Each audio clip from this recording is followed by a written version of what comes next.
So on that same Michaela Mayer versus Sandy Ryan undercard, we had an undercard fighter in Bruce Shoo Carrington. He is unbeaten in that featherweight division, and he was taking on a much more experienced fighter than him. 26 fights, 3 losses, 23 wins, Enrique Vivas. And with Shoo Carrington being 15-0, it was a good test for him. And he made short work of this guy, dispatching of him in 3 rounds. Now, these 3 rounds, for me, were better than the 3 rounds that I saw from Brian Norman. But that's another story in itself. Bruce Carrington showed me very good patience and shot selection in there. In the second round, he started to let this guy tee off on him a bit. And I was thinking, why are you letting this guy shoot at you like this? But what he was doing was luring this guy into a false sense of security.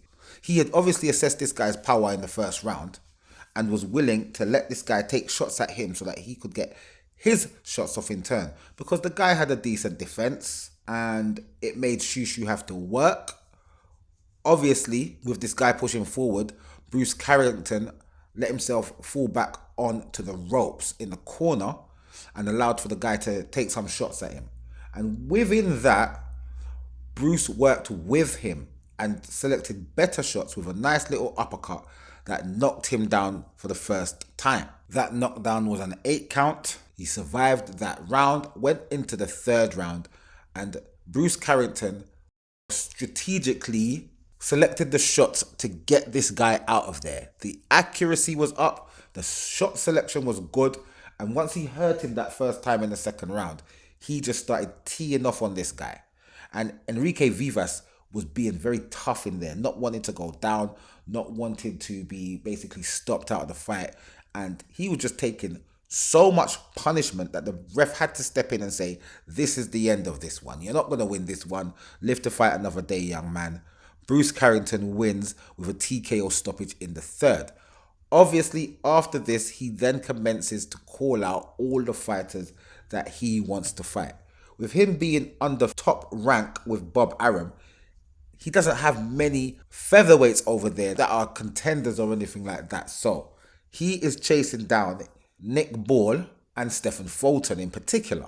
And with these 2 guys being the champions and him being the mandatory for anyone up there, these guys have to either have a unification fight with each other or face Bruce. It's one of the 2. And for me, I think Bruce has a good chance of beating both of these guys. Nick Ball is rough and rugged, come forward, pressure fighter.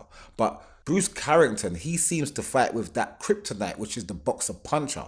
Being able to select the right shots to make a come forward pressure fighter have to think about what they're doing. And where Stephen Fulton also comes across as either a pure boxer or a boxer puncher who likes to mix it up with his opponent, he does have the strength to go the distance. He's shown that against Brandon Figueroa twice in 2 different weight classes. So we know that he's got the wherewithal to withstand pressure and withstand punishment. But can Shoo do what's necessary to get him out there and get the belt? Only time will tell. Will Shoo get this fight next, or will he have to keep on fighting to get himself up the rankings and stay in contention? Will these champions in the featherweight start to unify their titles? It's Nick Ball, Rafael Espinoza, Angelo Leo, and of course, Stephen Fulton. Are these guys going to get within themselves and fight for undisputed, or are they going to have to face their mandatories, which is Bruce Carrington across the board, basically? Let's see what happens going forward. Well done to Bruce Shoo Carrington for carrying on his winning ways and turning in a record of 15-0 at this point to carry into his fights going forward. Well done, Bruce Carrington.